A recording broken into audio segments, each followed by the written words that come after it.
Hello, listeners. This is Kat, and welcome back to Put Your Hands Up Podfics. This will be the continuation of Medusa. This will be Part 2, Chapters 3 and 4. Chapter 3, Medusa Meets Insomniac. The next morning, Izuku rushed to UA. He had spent the evening playing on the computer with his two online friends in an effort to de-stress from the written exam and distract from thoughts of the practical exam. His mom had also come home after dinner, so any distraction from her silence was welcome. His friends had ruined the chance to de-stress from the exams by pestering him with questions. One of them had also taken the exam, and they were supposed to meet up today for the practical. But that wouldn't be happening if he was late. Izuku picked up speed until he could finally see the gates of UA. He checked the time on his phone, seeing that he had arrived just in time to meet with his friend before they went to the exam opening ceremony together. Only problem was that Izuku didn't exactly know what his friend looked like. They had only ever played and talked online together, even though it had been several years. All he said last night was that he had purple hair and would look tired. Izuku would have questioned this if he hadn't known about the boy's insomnia and bad foster parents, or the fact that Izuku had his own fair share of sleepless nights, always clearly shown in his reflection in the mornings. Izuku walked up to the front steps and hopped onto the cement guard lining the walkway. He had told his friend that he had vibrant, curly green hair and would probably be journaling somewhere if he arrived earlier. He used the new height advantage to scan the crowd of potential students and spotted a couple incomers with purple hair. Well, one had purple balls on the top of their head, but Izuku dismissed them immediately. There was one girl with purple hair and headphone jacks dangling from her ears, but Izuku dismissed her too. The next student he laid eyes on looked promising, as they had a messy mop of purple hair and dark eye bags lining their eyes. Maybe he was insomniac. He looked up and made eye contact with Izuku, eyes widening as he realized that Izuku must be the person he was meeting, then made a beeline for him. Zu? Definitely Insomniac asked as he looked at Izuku perched on the wall.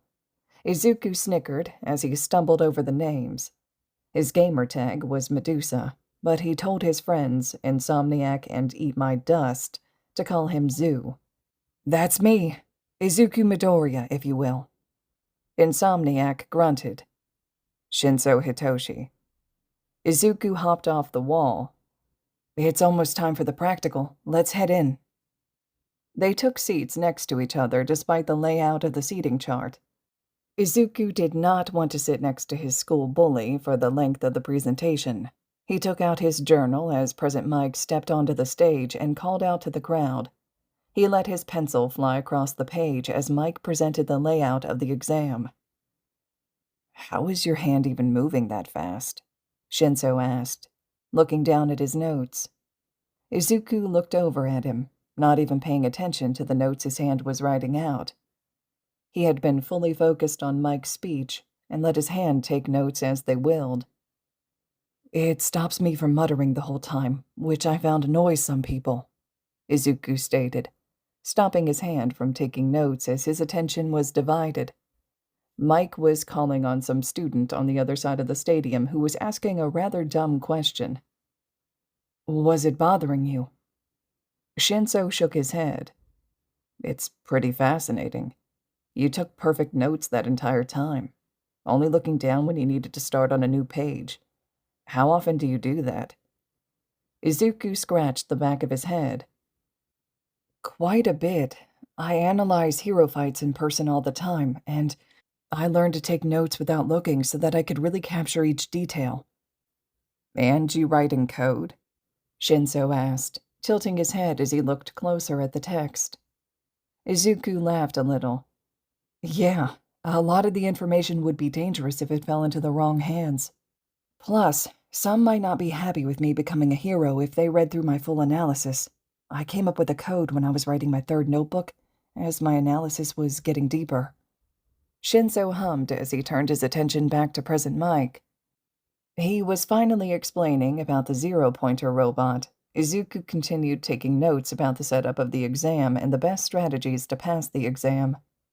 When President Mike had finished his presentation and everyone stood at once to go to their respective exam areas, Izuku grabbed Shinso's sleeve to hold him in place for a minute. He had been about to stand up and get smashed by a mob of students running down the aisle to the door.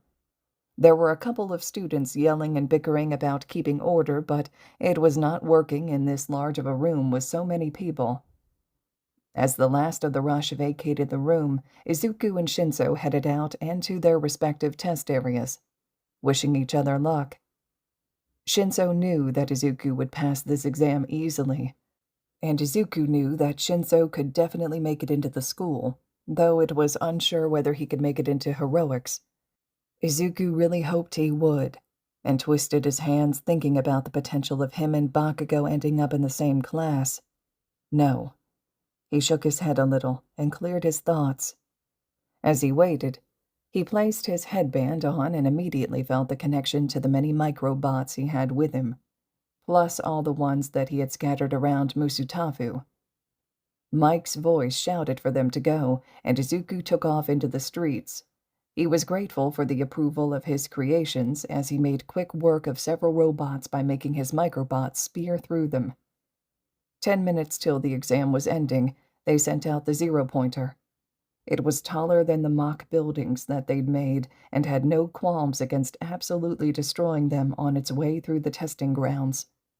Izuku was not about to show off just to get no points, so he turned to go down an alley just as he heard a faint cry for help.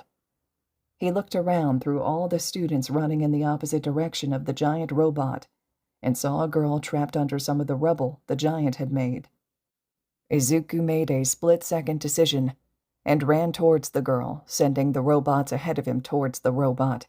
He reached the girl as his microbots reached the robot.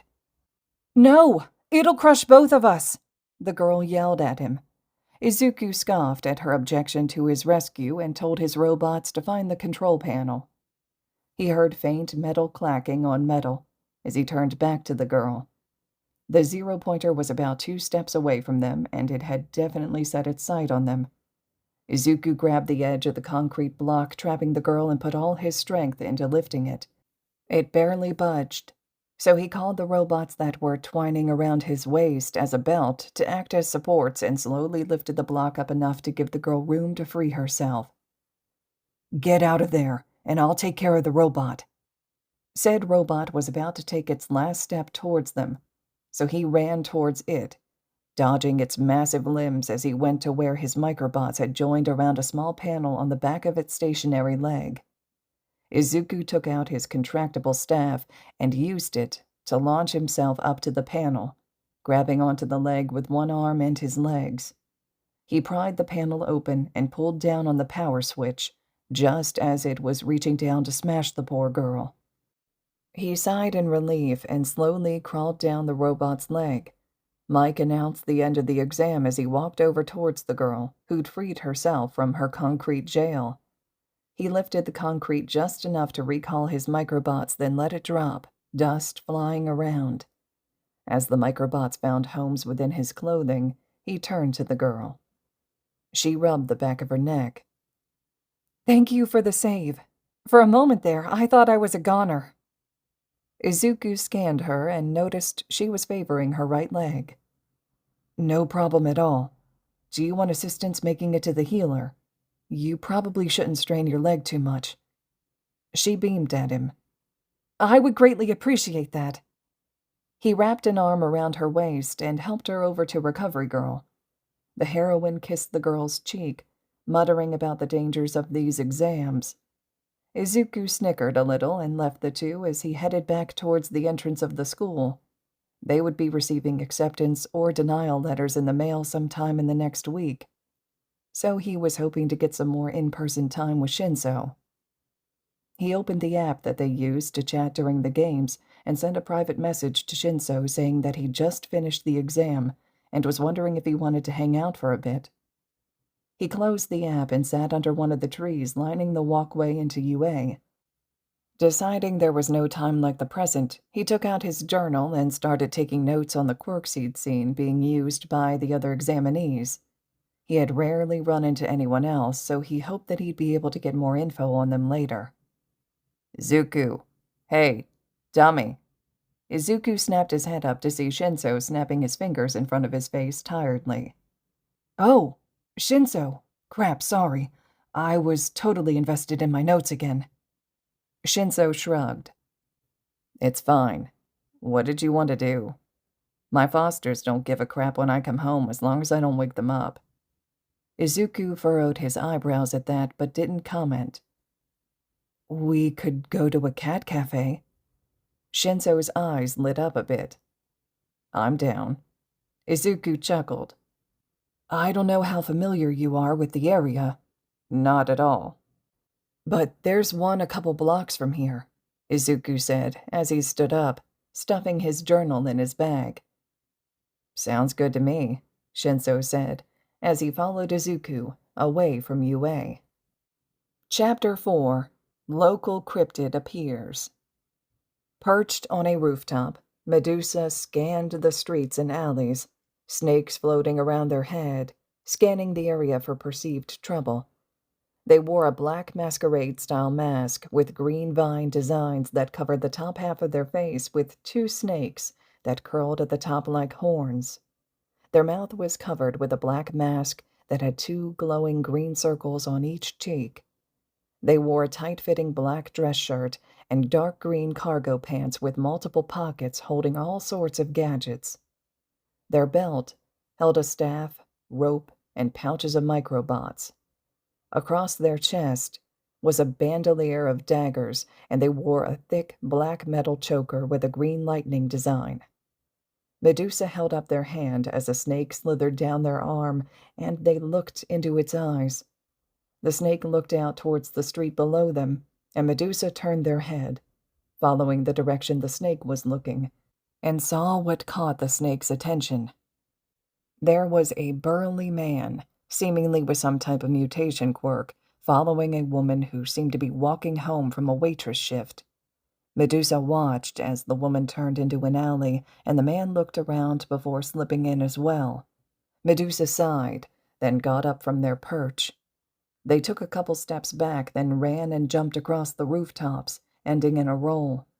They peeked down into the next alleyway, just as the man cornered the woman next to a dumpster, and they could immediately hear whispered rejections from the woman. Medusa tisked and looked at the surrounding area. The two people in the alley were far enough in that no one from the street could see them, and no one looked inclined to wander in anyways. Medusa looked down into the alley again. They shook their head at the gall of the man and sent their microbots to make steps down the side of the building. Medusa used the snakes to make their way down from the roof quietly and snuck up behind the man and kicked their leg out to knock the man over. Hey, what the? The man called after he recovered from the abrupt fall. This close, they were able to tell that the man had a grizzly bear mutation. The woman was still cowered against the wall, silent tears running down her face. If a woman says no, you leave her the fuck alone. A man such as yourself should know this, Medusa intoned. The bear man got back on his feet and growled at them. None of your business, twerp. Now scram before I knock some sense into you. Medusa laughed darkly as their eyes and choker glowed a bright green. The man froze in place. Medusa stepped forward and punched the man in the face, sending him back to the ground. They turned to the woman who was now covering her mouth with a hand and looking at them with wide eyes. Medusa's eyes and choker glowed a warm brown color, and the woman froze, before visibly relaxing. They reached a hand out to her. Let's get you out of here. The woman took their hand and stood. Thank you. What's your name? Medusa led her to the mouth of the alley. You may call me Medusa. The woman stopped before she stepped out into the street. Thank you, Medusa. I don't know what I would have done if he... Medusa placed a hand on her shoulder. No need to worry about that now. He won't be harming you or anyone else." The girl melted into their touch, and Medusa led her fully out of the alley, waving goodbye as the woman turned to walk home. Medusa ducked back into the alley after scanning the street. They still had to finish dealing with the bear man. Izuku climbed up the side of the roof from the balcony he stood on and collapsed on his back on the rooftop. Patrolling for 5 hours was tiring, and all he wanted to do was go home and sleep.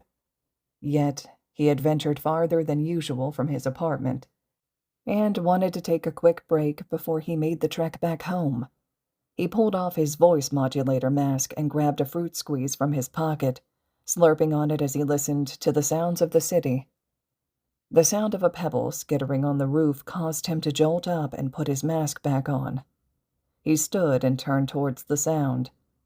Across the roof stood Pro Hero Eraserhead, capture scarf loosely held in his hands. "Medusa."